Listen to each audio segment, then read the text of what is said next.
Hi, everyone. My name is Kirk Bachman, and welcome back to The Ultimate Dish. Today, I'm speaking with Dr. Rollie Wesen, the Executive Director of the Jacques Pepin Foundation and an assistant professor at Johnson & Wales University in Providence, Rhode Island. With his wife, Claudine, and father-in-law, Jacques, he founded the Jacques Pepin Foundation in 2016. Shortly after, he earned his doctorate in educational leadership back in 2019. The Jacques Pepin Foundation advances Jacques Pepin's love of culinary arts and teaching through video recipe production and curriculum development, expanding education and training for all. The foundation supports culinary education for many communities through many channels, with a particular focus on workforce development and community-based culinary training networks. At Johnson & Wales, Chef Wesen teaches culinary labs and academics in the College of Food, Innovation, and Technology. He teaches at all levels offered and has developed courses and programs such as cultivating local food systems, conscious cuisine, and shaping the future of food, with a particular focus on sustainability issues within the food system. After 20 years of professional cooking experience, including stints at Michelin-starred restaurants in London and France, 8 years in New York City, and as a banquet chef for Hyatt Hotels and Resorts, Chef Wesen joined the faculty at Johnson & Wales in 2011. Stay tuned as we dive into his extensive career and the impactful work with the Jacques Pepin Foundation. And there he is. Good morning. Thank you for being here, Chef. I'm so excited to chat today. Well, thank you so much. I'm doing great. Really good to see you. So I'm going to guess, we chatted a little bit, but looks like you are in a faculty area at Johnson & Wales today. Yeah, actually, after I made full professor, I got an office, which I had never had before. So that was pretty exciting. How about that? Yeah, Congratulations. I love it. Thanks for taking some of time. course. We have lots of questions, lots of ground to cover. We're going to talk about your love for food, your relationship with Jacques Pepin. But I wanted to kick off. I was doing so much research and came across so many videos and articles as I prepared to chat with you a little bit today. And I read that on April 4th, the Jacques Pepin Foundation brought together its 7th anniversary celebration. Wow, how did that happen? 7 years in New York City. And it read really incredible. Gail Simmons was there. Can you walk us through that evening and how important that Yeah, was? sure. Well, Kirk, thanks so much for having me on. I'm really excited to be here and to share a little bit of what we've been doing. So at the Jacques Pepin Foundation, my role is executive director. I'm also the vice president.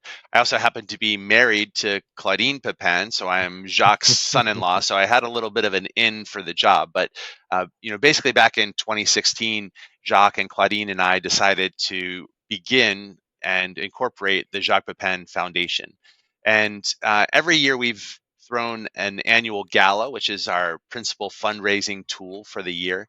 And we've been settled into the first week of the first Thursday of April in New York City for the last several years. So we're going to try to stick with that. So if anybody's listening and interested in coming to the gala, you can mark that down, first Thursday of April in New York City. But yeah, this year was excellent. It's always a great family reunion style atmosphere. We have so many people that we love there and good friends of Jacques. Obviously lots of people turn out just to see Jacques, but we have old friends of his like Andre Soltner and Jacques Torres, and then Daniel Boulud was there and Lydia Bastianich, and of course, as you mentioned, Gail Simmons was our keynote speaker this year. We had Giada De Laurentiis and Amanda Freytag. And then we also have a lot of organizations that we work with. So, the James Beard Foundation, Claire Reichenbach, who's their executive director, was there. We had the Institute of Culinary Education, ICE, was represented. Johnson & Wales, our chancellor and our dean was there. And of course, some industry sponsors like Atria Senior Living and Oceana Cruises. But it's always a really, really great event. And we get great chefs who volunteer their time to help us raise money to support culinary education for adults with barriers to employment. So this year we had like Brooke Williamson and Antonia LaFaso came out from California and cooked for us. So really, really great event. It was wonderful and delicious and fun, and we raised a whole bunch of money to teach people how to cook. That's wonderful. What a lineup What a lineup. This feels like this is going to be a really fun chat. So I'm going to dive right into some of the research that we've done. We're going to talk a little bit about family. Um, it's really interesting to me about what the Jacques Pepin Foundation offers the community. In fact, the more I read about it, the more speechless I became. I don't know where you find the time. So thank you, first and foremost, to you and your family for all that work. But before we get into the real details, I'd love to hear more about, like, how did you and Claudine meet, and how did your daughter get involved with the foundation? And I'm going to assume that there was some hospitality background, or did you meet in a different setting? Are you okay going down Yeah, that sure, path? of course. I love it. Well, of course, Claudine and I met in a restaurant.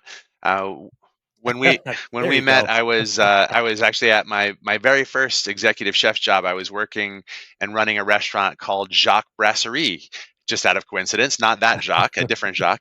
Uh, yeah, Really? on, Okay. on the Upper East Side in Manhattan on 85th Street, and the restaurant's still there, and lovely little neighborhood bistro brasserie place.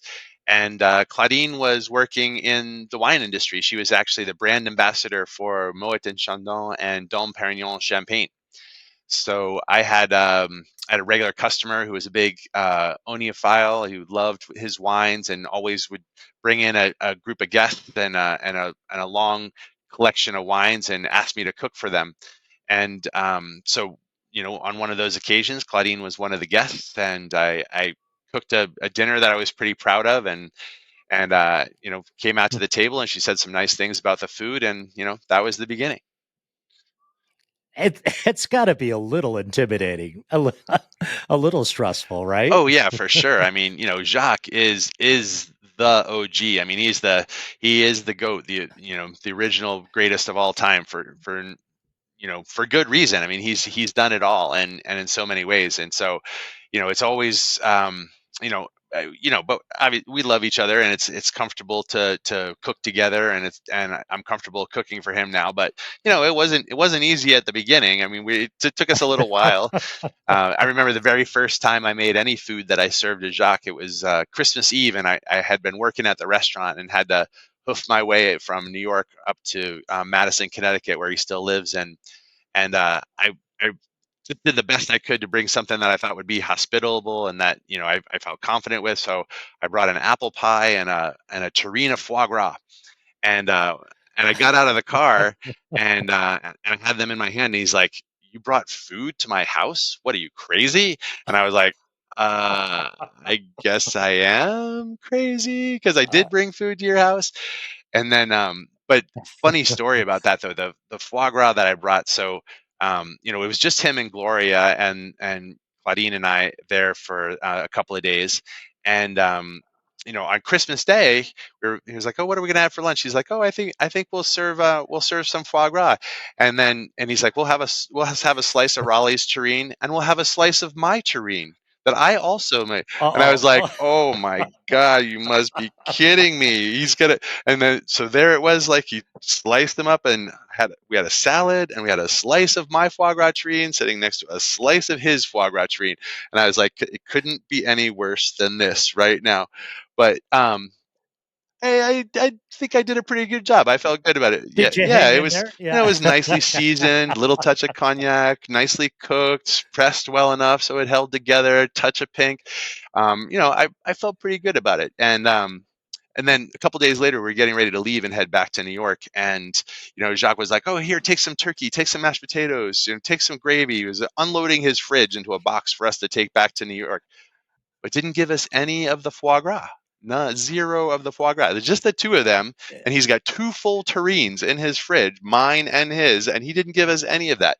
And I was like, "Well, that's suspicious." And I found out a couple weeks later that Jacques was going around to all of his buddies with my foie gras terrine, saying, "Look what Claudine's boyfriend made for Christmas." So that was the beginning of a win. I love that. I bet that's a story that comes up. I'd love to have Jacques on the show and ask him the same question and hear how he tells that story. Well, I yeah, love it. That's a gold star Yeah, for for you. sure. That's a gold star. I love that. You know what? We've got so many questions to address, but before we got started, we were talking a little bit about technique, and if you could just indulge the audience a little bit, you said something just so important. You talked about how Jacques and other chefs make things look so easy, Mhm. right? But there's even the simplest of techniques, like sautéing asparagus and making a little emulsion in the pan, requires skill and technique and understanding about what's happening in that pan. Um, could you run us through that story again about the asparagus? It's so simple, but really, really elegant, really beautiful. Sure. Well, I mean, I think one of the things that someone who's just starting out learning how to cook, or is beginning to really understand what it means to cook, or people who consider themselves accomplished but always follow the recipe. What I always try to teach here at Johnson and Wales, and certainly what Jacques always teaches, is that cooking is really about understanding the technique. And one of the things that I always say to my students is that learning to cook is like learning a language, and learning a foreign language. And when you learn how to handle an ingredient, then you've learned a new word in that language. When you learn how to execute a particular technique, then you've learned a new word in that language. And as your vocabulary grows, as you can handle more and more ingredients and more techniques, you're growing your vocabulary. You get better and better at doing things, and then you can start to put those things together in different ways to create meanings of in different ways.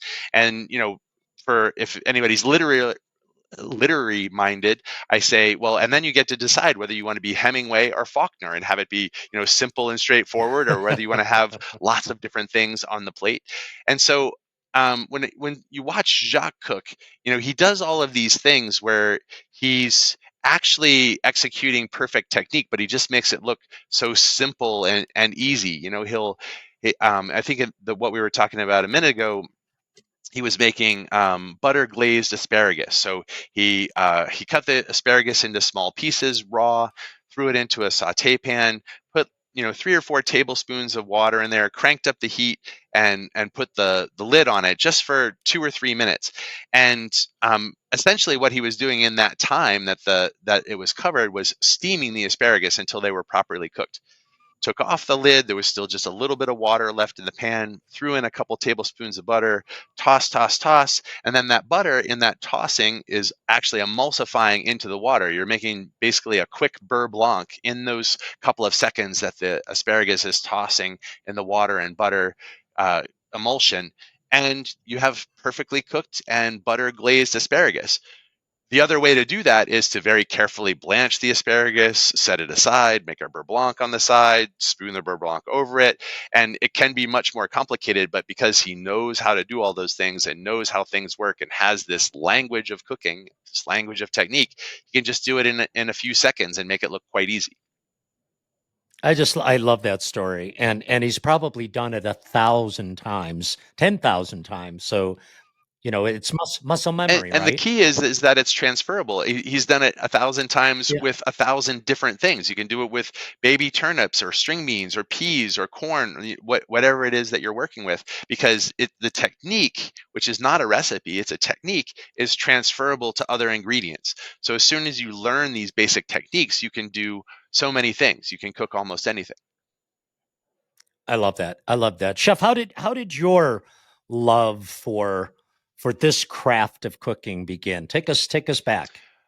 Well, when I was growing up, my both of my parents really loved gardening. My father had grown up on a dairy farm in up northwest Washington State, Skagit County, beautiful dairy country, beautiful part of the world Oh in the yeah. Pacific Yeah. Northwest. And my mother had grown up in New England, but always had a garden. And so when I was young, we had a huge vegetable garden in the backyard. We grew all kinds of things. We had tomatoes and string beans and zucchini and eggplant. We had 10 different kinds of fruit on the property, raspberries and blackberries and peaches and pears, and just all kinds of stuff. And I don't know that I recognized it very clearly at the time how special that was to have all of that fresh food in our backyard. but we always cooked together as a family. Every day was, I'd set the table and my mom and I would cook together, and she'd always cook from scratch. And we had a pretty big family, so I give my mom full credit for being able to get dinner for 10 out on the table. I mean, we weren't 10, we were 7 with my siblings, but being able to get, a good amount of food out on the table in a short amount of time. So, I think there was a little bit of osmosis learning there. And then went to college and found myself with a group of friends who loved to cook. And we used to have it when I was at university. We had what we called Tuesday night dinners in our group house, and every Tuesday night we'd cook enough food for a bunch of people to come over, and people would just show up. And it was actually a very good system, because we would cook a lot, and then we would ask everybody who comes to bring a bottle of wine. So we never had to buy wine for the apartment. We always had enough to drink, because we made enough for everybody to eat every week. But then, you know, after that, I took a pretty normal path to becoming an executive chef. I got a degree in literature and journalism, and then needed a job because there wasn't one. And so you can So I start to started cook. Yeah. cooking professionally. and I went to Carnegie Mellon in Pittsburgh, and then started to cook there professionally in Pittsburgh, and then I realized that really what I wanted to do more than anything else was to travel. And so I realized that those skills, those professional cooking skills, I could take them on the road, because there were restaurants and bakeries and bars in every city in the world. And so I started to travel and just cooked along the way, and spent a couple of years going around the world, and then ended up in New York. And there's probably a lot of journalism majors out there doing the same thing, right? For sure, So, yeah. I mean, I was writing the whole time, keeping journals, wanted to tell stories. The funny thing was, people, after I decided that I wanted to be a chef, a lot of people said, "Well, aren't you going to use your degree for anything?" And in retrospect, that's just such a funny question, because being able to communicate well, and to write a business plan, and to be able to write a menu, and to be able to use social media and send emails, you need to be able to communicate really well as a chef. It's a critical piece of your success. So I was never disappointed that I learned how to write in college. And ultimately it brought me back to academia, brought me back to teaching, and earning my master's degree, and earning my doctorate here at Johnson and Wales, and now being a full professor. no, I love that. I love that. And it makes me think a little bit too about the idea of, 20 or 30 or maybe 40 years ago, when someone would come to culinary school, they went to culinary school because that's where knowledge was kept, right? And so today, fast forward, there's so much information on social media.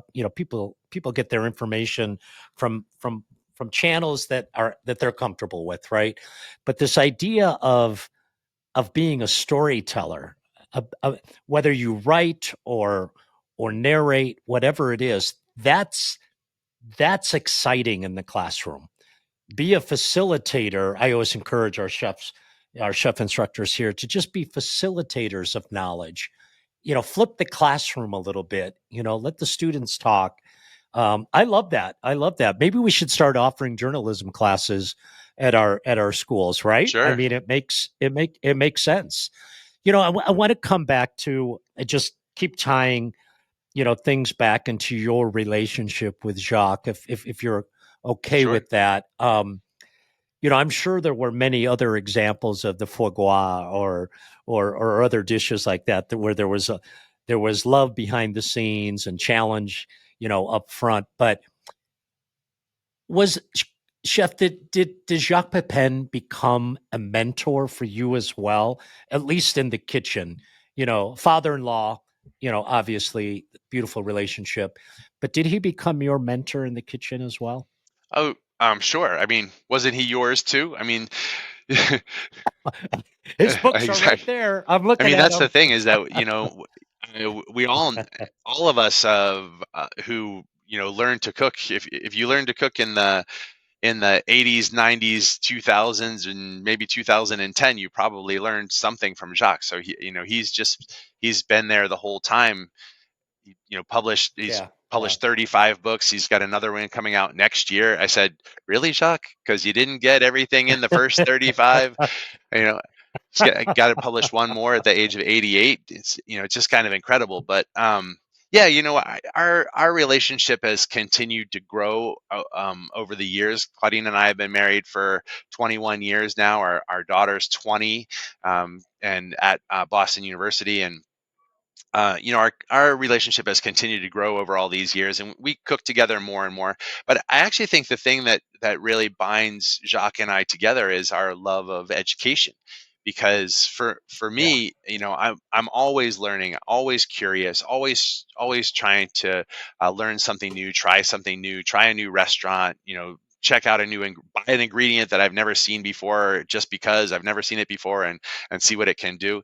And Jacques really loves education. His story of education is very interesting. He arrived in the United States without even a high school diploma, and asked somebody literally on the boat when he was arriving in New York, like, are there any good schools in New York? And somebody said, well, Columbia University is a good one. And he's like, okay. So Jacques just trotted down to Columbia University, and got his GED, and then got his Bachelor of Science, and then went on to get his master's, and then was working on his PhD, and spent 17 years going to school at Columbia University. And he just always curious, always looking for the next thing, always trying to learn more. And honestly, that's one of the things that's beautiful about our profession. There's always more to learn. You can always learn something else, and there's always another ingredient. There's always another skill. Somebody can always show you a new way. I actually, Jacques and I were filleting salmon for a party for 50 people we were throwing last year, and I realized that, and I was somebody had shown me not too long ago. I've known it for a couple of years, but this technique where you can hold on to the salmon skin, and you can take the fillet off just with the back of your hand, not using a knife. And I started doing that, and he's like, "What are you doing? Like, you're not even using a knife. You're just using your hand." I was like, "Yeah, check it out. You can just stick your hand in here, and you can take that fillet right off." And he jumped right in. 87 years old. Here he is. He's learning how to fillet a salmon a new way. So, yeah, Oh my gosh, I love that story. I love that story. Congratulations on your daughter attending Boston University. That's so such a. I have four children. It's just so yeah. great to see kids engage in education. What is she studying? She is studying public relations and advertising with a minor in psychology. Yeah, I love it. I yeah. love it. She's I doing love it. great. Let's talk a little bit about the foundation. 2016, you and Claudine started the Jacques Pepin Sure. Foundation. What was your original vision? And as we fast forward several years, has that vision changed, evolved, pivoted, that sort of Sure. thing? Um, you know, when we first started the foundation, uh, well, first there's a funny backstory there of Claudine was very nervous when she and I started talking about the idea of a foundation in her dad's name. She was nervous. She said, he's never been pretentious. He's never tried to shine a spotlight on himself. I'm not sure he's going to like it. He may be resistant to the idea of us using his name for a foundation, and so there was some trepidation. And then when we finally went to Jacques and said, we're thinking of starting a foundation in your name, the first thing that came out of his mouth was, well, it's about time. So, I mean, he's always quick-witted, so that's not surprising. But I think he was pleased to hear that we wanted to recognize him, and uh, preserve and protect and nurture his legacy. And then, once we got over that first hurdle, we were talking about. I said, so Jacques, we've got a foundation in your name. What are we going to do? There's so many things that we could do with you in your name. And I sort of served him up a menu. I said, we could teach kids in elementary school about food and food literacy, or we could support culinary programs for junior high school or high school, or we could support career and technical education programs generally, or we could offer scholarships for people to go to culinary schools if they wanted to get an advanced degree, or we could invite graduates of higher ed in culinary to go and finish their training in Europe with an unlimited unrestricted scholarship to continue their apprenticeship. Or we could teach people who just got out of jail how to cook. And he said, that's the one. That's the one I want to do. We should help people who want to learn how to cook a way to reclaim their lives, because if you learn how to cook, if you learn the techniques, you can get a job in a restaurant, you can maybe own your own restaurant, you can make a life if you love working with your hands and you love helping people and you love feeding people. And that's who we should be helping, is people who are trying to reclaim their lives. Yeah, Brilliant. and so Brilliant. and it was interesting because at the time I had been here in Providence. I was volunteering, working for the Rhode Island Community Food Bank. They had a training kitchen there, so I had been volunteering, a few times a year, going teaching classes there. And so I knew that there were these culinary training programs for low income people and people that had been homeless or suffered with substance abuse. And I said, Jacques, let me tell you about this program that I've been volunteering for. And he said, well, that sounds great. And so I went out and I started looking and found out that there wasn't just this one program. There were lots of programs like this. In fact, now the Jacques Pepin Foundation, we support a network of over 120 of these community kitchens around the country, from Alaska to Miami to San Diego to Vermont. They're everywhere, all over the country, and basically these community kitchens, they offer free life skills and culinary training to adults with barriers to employment. So if you're low income or you're previously incarcerated or suffered with homelessness or substance abuse, these programs are open to you. And you can go and in 12 or 16 weeks, you can get fundamental culinary skills that will help you get a job in food service. So we're basically taking people from zero skill to entry level in food service in a very short amount of time. But the beauty of it is it's such a obvious and clear, like, win-win-win. When somebody learns how to cook, they gain confidence, they gain a sense of purpose, they look more fondly on themselves, they learn how to feed their families, they learn how to save money because they can cook for themselves, their health improves, and they can get a job. And through all of that, society gets a willing worker, somebody who was unemployed who's now employed. And food service, the industry that we love so much, that's so desperate for workers, is getting willing workers that want to be in the kitchen, that want to do the work. So it's just a really beautiful win-win-wins, very easy to understand.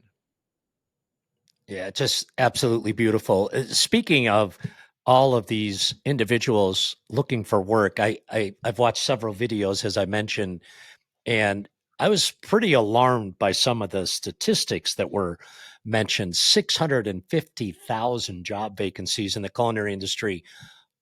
Huge opportunity, right, for people to transition.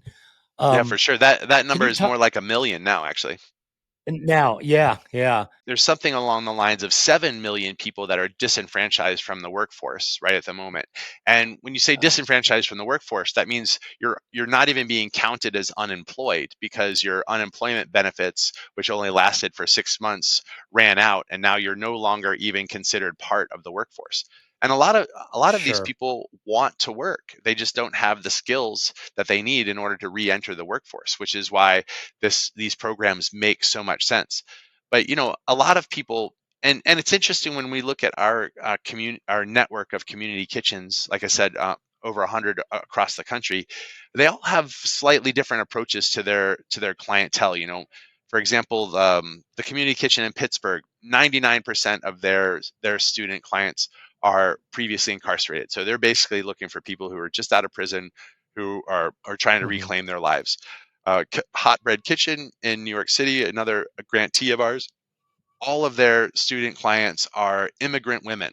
And I think they speak something like 30 different languages, or they've had 30 different languages spoken in their programs. But poverty and low education and attainment are really the biggest ones. And so a lot of our programs are associated with food banks. So people who are going to food banks in order to alleviate their food insecurity may have the opportunity to not only get a fish, but learn how to fish. Right? You can, rather than just take the sure, food home, sure. to learn how to cook it. And then there are some programs that like community servings is one of my favorites in Boston, in the Jamaica Plain area. What they do is their primary program is to create thousands, literally 3,000 medically tailored meals on a daily basis that are delivered to housebound patients. So people who cannot get out of their homes, they're taking them food that is designed for whatever ails them. And the program was originally designed for AIDS patients, but now serves a whole wide variety of people who may have various chronic diseases. And so, if you're gluten intolerant or lactose intolerant or a vegetarian, or you can't eat this, can't eat that, they create meals that are specifically designed for you. And then what they found was they didn't have enough people in the kitchen to do that work. And so they started a culinary training program. And so now they have local unemployed, previously incarcerated, previously homeless folks that are learning how to cook so that they can actually make the food in these kitchens that are going to serve these housebound patients. So just a beautiful synergy and cyclical process of helping people learn how to help others. It's really beautiful. It really is. I think I know the answer to this question, but what is your what's the best part of your job as the executive director? The sharing of the stories has got to be on the podium. Yeah, for sure. I mean, the bottom line is it's easy to get out of bed in the morning when you're doing great work. Yeah, there's always yeah. so much to do, and I feel really good about what we're doing and how we're doing it. It's just I feel great about the fact that we're like I said, protecting and securing Jacques' legacy, and that we're helping so many people in the process.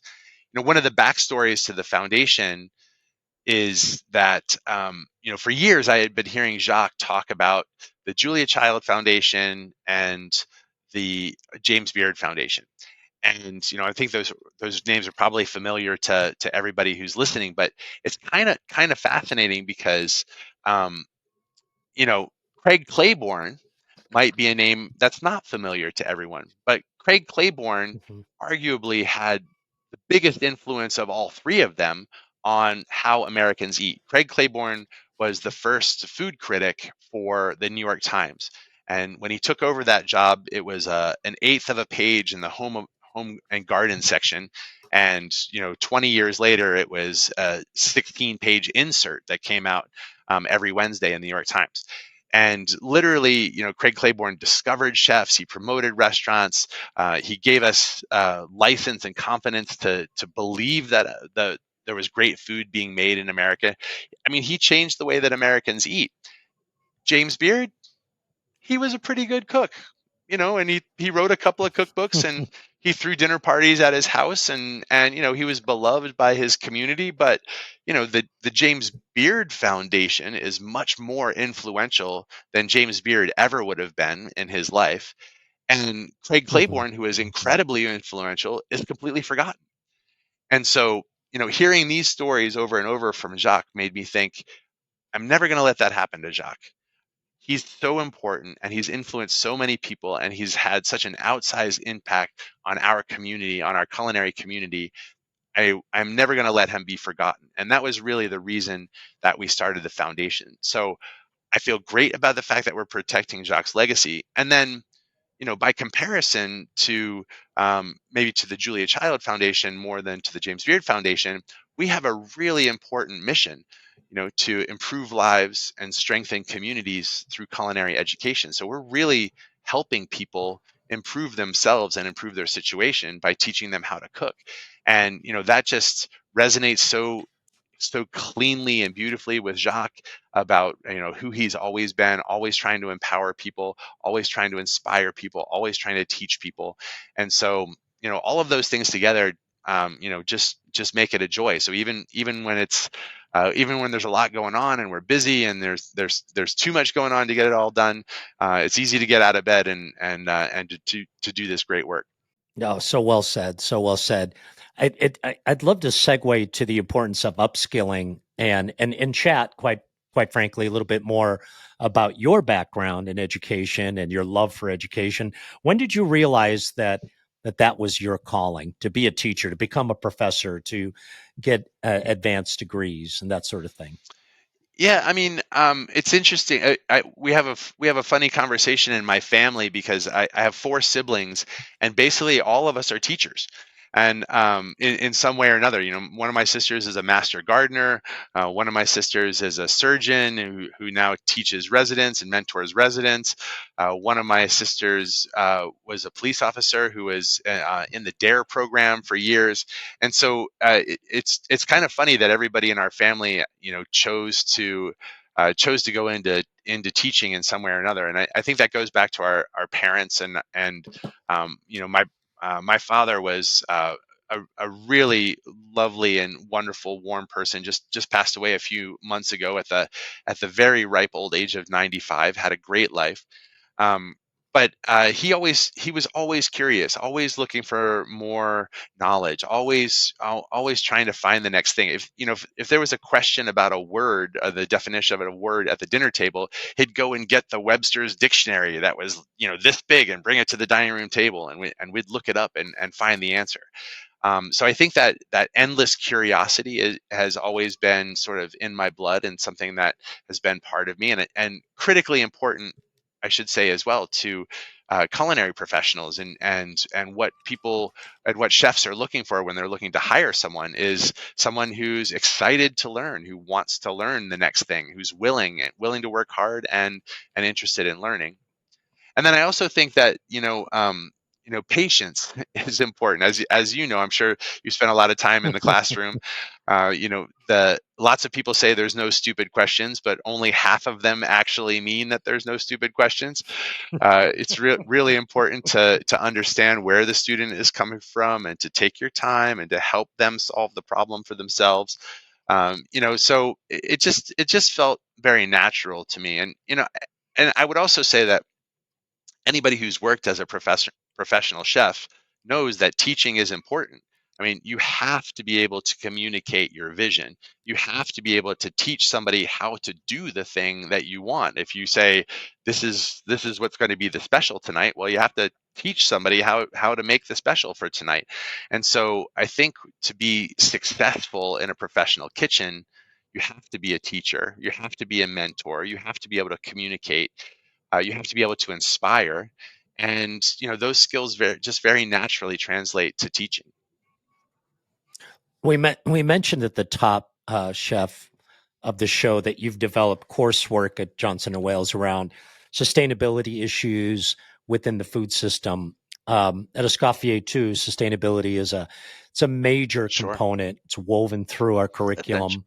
Uh, yeah, essential. Students explore this relationship between the chef and the suppliers, and how to use sustainable organic foods in their menu production.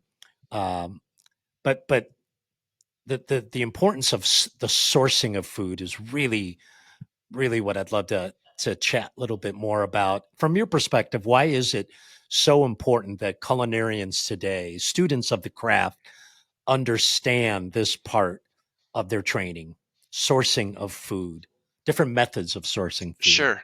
Well, I'm super proud of our relatively new degree program here at Johnson and Wales.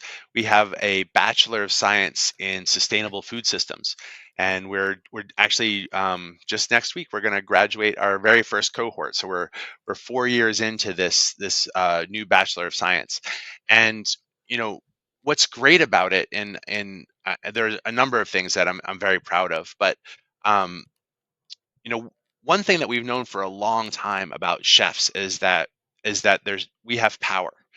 And part of what we try to teach in our sustainable food systems program is teach these young culinarians that once they get out into food service, and particularly if they become a hiring manager or a purchasing manager or a chef or an owner operator, that they have power, and they need to recognize that. And many young people today um, want to do more for the world. They see the pressure of climate change. They see the craziness of politics. They understand that we live in a global community that doesn't act like a global community, that's acting tribal. And I think a lot of young people, at least more than I remember when I was 20, actually want to change the world, want to have a positive impact. And in food, in the food system and in food service, you can really make a difference. Going to your question, that you particularly asked about purchasing, one of the things I express to all of my students, I teach all my students, is that to keep in mind that every dollar that you spend is a vote. So we can talk about CAFOs, concentrated animal feeding operations, and I can show you pictures of, pens with 10,000 cows in them, or bird houses with 50,000 chickens in them, and if you're uncomfortable with that industrial food system, then you need to understand that every time you buy a chicken or buy a piece of meat, you're voting for either that system or a different system. So if you don't like that, then you need to vote over here. And I try not to tell anybody, in particular, there's nothing in a certain sense, there's nothing wrong with the industrial food system. That is, it is incredibly efficient. It provides relatively inexpensive food, probably the cheapest food of anywhere in the world, but it's got some issues. There's a lot of problems that are associated with it, and we work through all of the issues and get the students to understand that there's a lot of problems, and that their choices make a difference, and that their dollars spent make a difference. But one of the things that really gets me now is that when we look at public health, and we recognize that five of the most fatal chronic diseases are diet related. So five of the things that are killing people in our country are entirely preventable if we could just get people to eat better food. And I think we're at a very interesting inflection point in our food system where people don't have time, and people don't have access, and people can't afford good fresh food. And so it's contingent upon us in the culinary community to help people and to help people enjoy really good, whole, healthy, fresh foods, because we're leaders, we're influencers, we're taxpayers. We have the capacity to impact our community in a lot of different ways. And so uh, teaching these values about sustainability, and then helping young people to activate their power in order to have an influence, I think is really, really important. Are there any other prevalent, call them trends or topics that interest you right now that you're starting to weave into your teachings as well? Um, Well, like I said, in this degree program, one of the courses that I'm very proud of is called Cultivating Local Food Systems, and it really links Mhm. very nicely back to my nonprofit work, or my work in the nonprofit sector. So in that course, we start out by introducing the students to the complexity of the food system.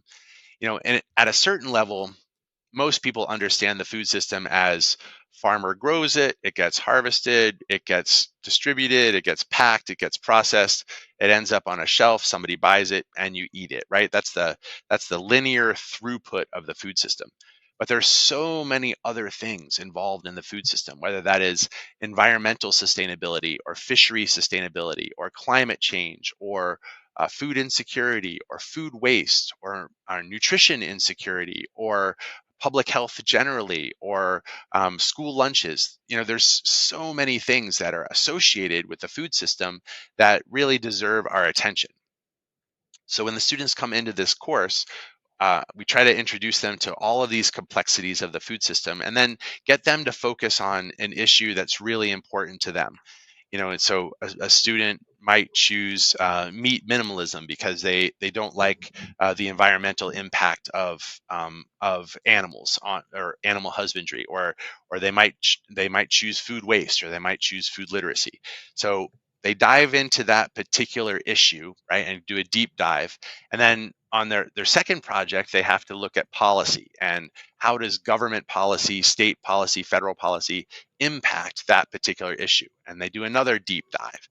And then I introduce them to an organization that does that same work. So I use my network of the Jacques Pepin Foundation. And so we have 20 or 30 different host sites where a student can go to a food bank, or they can go to a food hub, or they can go to an incubator kitchen, or they can go to a school that focuses on food literacy. They can go and work on a farm. all different kinds of things, whatever interests them. And then they go and they spend time, they're required to do 20 volunteer hours as part of my course with this organization. And then they come back at the end and they say, this is the issue, these are the policies, these are the types of organizations that are where the rubber meets the road trying to fix this problem. I worked at this organization. This is what I saw. This is what's working. This is what's not working. And they come up with recommendations about how we can actually address this particular issue. And it's so satisfying to see the kids come back at the end of the class with all of this information. I mean, they're ready to go start their own company. I mean, today was the last class day, and the title of today's lesson plan was how to start your own nonprofit. I walked them through it. So these kids they're ready to go. They're ambitious, they're entrepreneurial, it's in spirit, they want to make a difference. And so we're introducing them to the problems and then helping them see how to create solutions. And that's where the critical thinking comes in. I absolutely love that. It's a bit of a buzzword today, but this concept of upskilling, excuse me, in our industry today is so important. We know that education doesn't stop with the earning of a diploma or an associate's degree or even a Sure. bachelor's degree. Um, it's important to stay up to date with the latest and the greatest.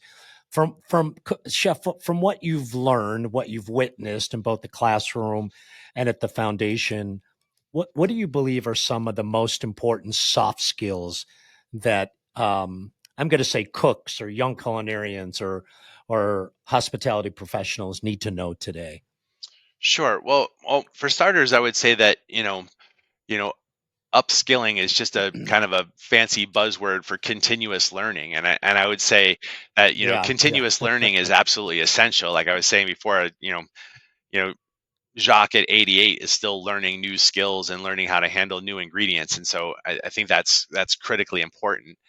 I would say that, and in part it goes back to my educational background in literature and journalism, that I always try to impress upon my students that having mastery of language is actually very, very important, more important than they know, because as soon as you have to write a business plan, or you're trying to attract attention to your social media post, or you're trying to communicate with a superior, or you're trying to discipline someone who reports to you, having great communication skills is really, really important. So I always tell my students to, don't overlook the academics, don't overlook the general ed courses in writing and math, because you're gonna need them. You're gonna need them more than you think. But the other thing I always talk to my students about, we have in my conscious cuisine class, we do a lot of whole animal butchery. So we'll bring in a whole pig and we'll break it down, and we'll make something out of the trotters, and we'll make head cheese, and we'll make sausages, and we'll make terrines, and we'll make chicharrones out of the skin, and basically use the whole animal. And there's a few important skills for the students in that process. One is, all of those technical skills of like how to do all those things. Not everybody knows how to make sausage. Not everybody knows how to make a terrine. So great to know how to do those things. But then, in addition, the math that's involved, you're like, oh, I can buy this whole pig for $1.70 a pound. Like, yes, but can you use all of it for $1.70 a pound, right? So there's math skills involved in there, making sure that you're getting the yield that you expect, and that you're turning all of those primal pieces into the most money that they can bring back to your restaurant, while using the offcuts to make money in a different way on. So there's a lot of good learning in there, and all of those things would probably be considered upskilling in that nomenclature. But I just kind of think of it as just being good at your job and knowing what to do. Very well said. I have to say, I don't know where the time went. We've talked a lot about the foundation, about education, and by the way, you are a fantastic spokesperson for the Jacques Pepin Oh, thanks. Foundation. I can't imagine what they would do without you. I mean, so articulate, so passionate, so humbly real. I really, really appreciate it. But I want to have some fun On a lighthearted note, and talk about you. I've stalked you a little bit on LinkedIn, and I'm seeing mountaineering and snowboarding, and just being in the great outdoors. Number one, where do you find the time? Number two, why aren't you living in Colorado? Because that's where it's Yeah. happening. But talk to us a little bit about that passion and how you tapped into the great outdoors. I Yeah. love it. Absolutely love Well, it. we used to live in Colorado, and I was very happy there, by the way. That's But you know, family was calling, so we had to come back to the East Coast. yeah, But yeah.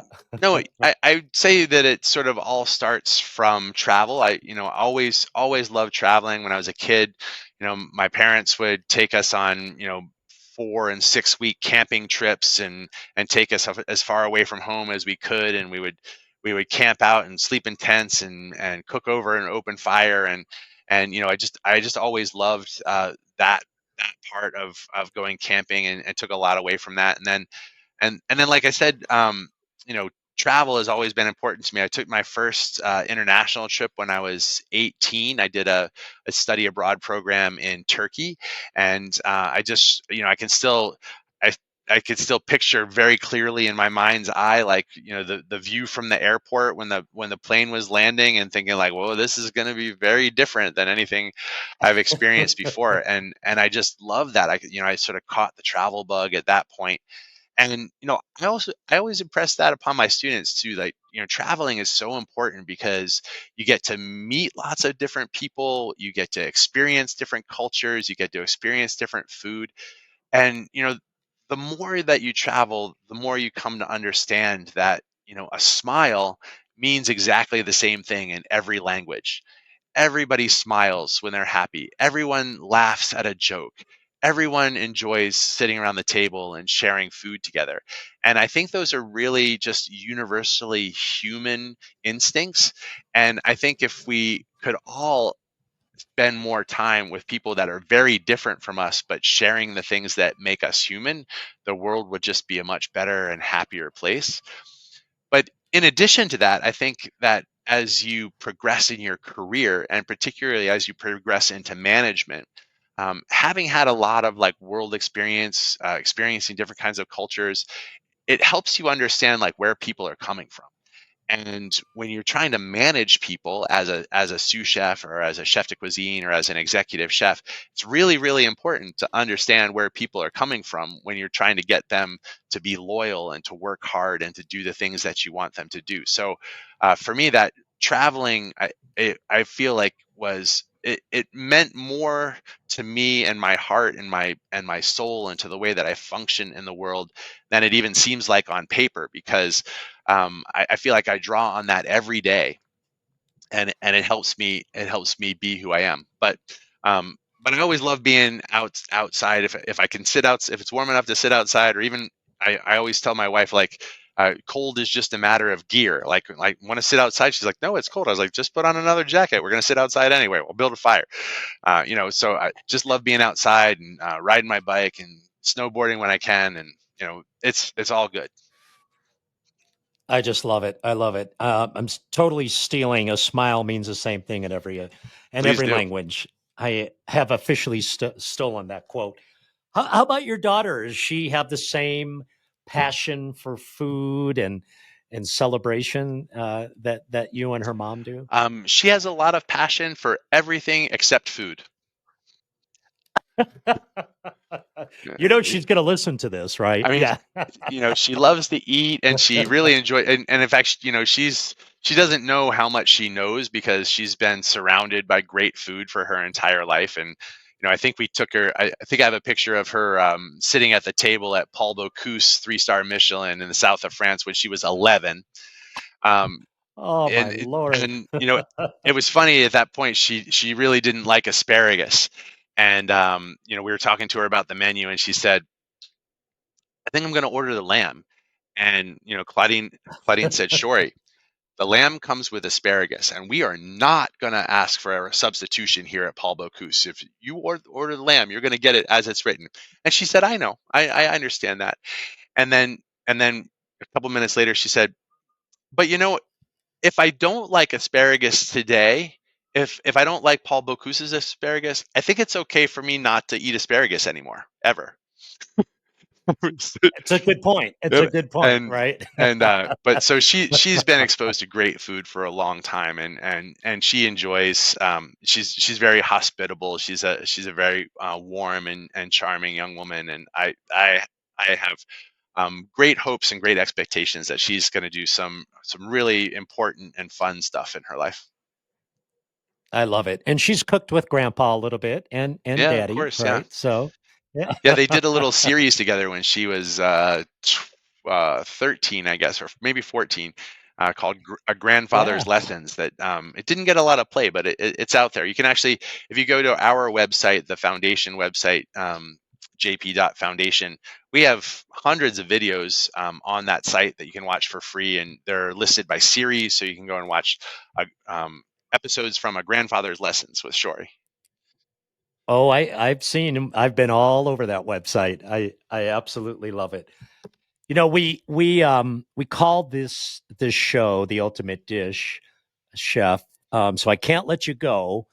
And I know you've probably got a lot on your mind. Maybe it's foie gras, but in your mind, what is the ultimate dish? The ultimate dish. Oh my God. It could be one. I've had people tell me an entire nine courses. Could be a memory. You just mentioned Paul Bocuse. That's not a bad memory right there. Yeah, no, I mean, I have to say, like, I don't really feel like, probably like most chefs, I go through some phases. Like I'll kind of get like hung up on an ingredient, and I'll put it in everything for 6 months. Couple. I remember not too long ago, I was going through a sumac phase, and I was like, oh, sumac is so good. It was in my dry rub, and it was in my curries, and it was in everything. But I just love food. I love all kinds of food. I we cook at home all the time. So I really just I appreciate lots of different things. I would say different times of the year I get excited about different things. Like in the summer, I love to I'll cook a big batch of wild rice, and then we'll serve it warm one day, and then we'll turn it into a wild rice salad the next, and then the next day we'll add some cucumber and tomatoes to it, and cycle through that. Or in the winter, I love different kinds of stews and pot roasts. I was having a hankering for a hot pastrami sandwich the other day, and so we bought ourselves a beef brisket and rubbed it up and smoked it, and made our own hot pastrami.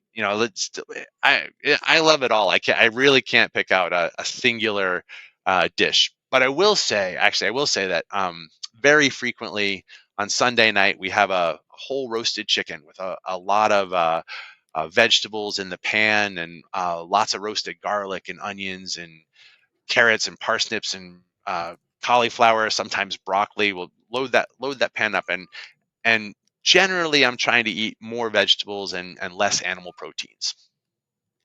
Yeah, that's a good response. I think that's the first seasonal response that I've had. Do you remember the first dish that Jacques Pepin ever made for you?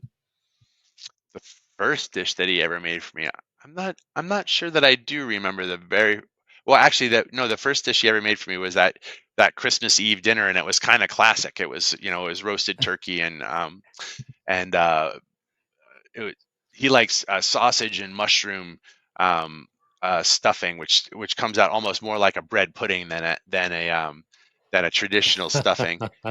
Um, but No, I love that. That's a good memory. But Yeah. I do have some very memorable meals that Jacques has served. I remember we did a party at his house where we had 50 people, and we have this pétanque league, which pétanque is like the French version of bocce. So it's slightly smaller balls, but the same basic principle. And there's 40 people in this league, and Jacques has had it going on for like 30 years now, and so in the summertime, there's like 8 pétanque tournament games. And when there's a tournament game, then everybody goes to this one house where it's going to be hosted, and we all play pétanque all day long. And then there's a big sit down dinner for 50, 60 people at the end of the night. And actually, Jacques and I were just working on the menu for Pepin pétanque hosting coming up here on Memorial Day weekend the other day. But so we threw this party and for 50 people, and it was roasted chicken, And at the end of the night, we had all these chicken carcasses. There were like 20 chicken carcasses, and Josh's like, "Oh, I'll take those." And so he gets 10 of these chicken carcasses and puts them in a bag, and we take them home. And I was like, "Jacques, you gonna make stock?" And he's like, "Oh no, I don't think so." I was like, okay. And then the next day for lunch, he just took these chicken carcasses and he put them all on a sheet tray and seasoned them up a little bit more, put a little more olive oil on them, put them in the oven and let them just warm up, get a little bit crispy on the edge. And then he served us all a giant plate of green salad with greens that had been harvested from his garden, full of herbs. And he walked around the table with a sheet tray full of roasted chicken carcasses and just set a chicken carcass down in front of each person. So there were 10 of us, and we had a plate of salad greens and chicken carcass. And everybody just washed their hands and got right in there and ate the whole thing. And I was like, this is kind of incredible. Like, maybe the greatest chef of all time just served me a rewarmed chicken carcass, and he thinks it's the best thing that he's ever eaten. And it was delicious. And it was It was probably great, tasty, of right? course, A yeah. little The salty. vinaigrette Yeah, was yeah, perfect. I love that contrast yeah. of the greens with the vinaigrette and the roasted chicken. It was great. Oh my gosh. Oh, Chef, what a fun chat. Thank you so much for taking Oh, time with thank you. us. I so appreciate it. Future success and everything that you do. Say hello to Jacques. Keep on cooking, and I hope we run into each other Yeah, one that would day. be great. Well, I would love to get back out to Boulder. I lived in Denver for a little while. Colorado is one of my Anytime. favorite places on the planet. So hopefully I'll get out there. Well, if the JWU people are okay with it, you come out here. I'll put you in front of students immediately. Absolutely. Why not? Thank you again. All All the right, Kirk. best. Thank you so much. Pleasure to chat with you, and best of luck to you and your students. And I hope you have a lovely summer. Thank you for listening to the Ultimate Dish Podcast, brought to you by Auguste Escoffier School of Culinary Arts. Visit escoffier.edu/podcast to find any materials mentioned during the podcast, including notes, links, and other resources. And if you can, please leave us a rating on Apple or Spotify and subscribe to support our show. This helps us reach more aspiring individuals ready to take the next step toward their dream careers. Thanks for listening.